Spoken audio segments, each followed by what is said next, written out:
Charles Taylor says the modern self is what he calls a buffered self, a hard-coded self. There's a hard coating over us. And what that means is we don't actually feel the pull of what God says. We don't feel the pull of what the family says, because your feelings now are more real than anything outside. Got that? Your feelings are more real than anything outside. So what that means is I validate myself. I decide what is right or wrong for me. Nobody can assign value or worth to me. I decide who I want to be, and I bestow dignity on myself. But as Charles Taylor in that book says, we are irreducibly relational creatures, and we can't live that way. You can tell yourself, oh no, I'm going to define myself, but you can't live that way.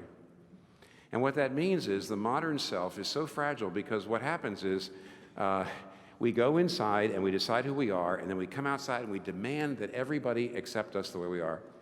And what that means is we spend all of our lives desperately needing affirmation. We cannot live just affirming ourselves. And we're going to need constant affirmation. And this is the reason why people melt down when they even have a discussion, because there's this great need for affirmation.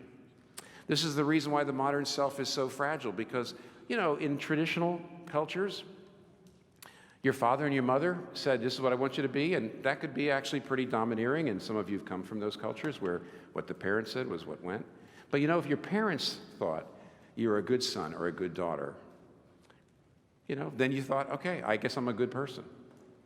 But in modern, I mean, that's, you know, that's not that hard to live up to. I mean, there are some unreasonable fathers and mothers, and some of you have them, I'm sorry.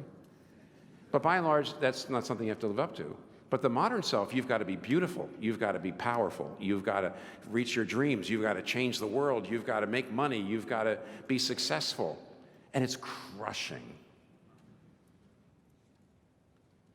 High theory means we tell the culture that the very basis of their own beliefs are killing them.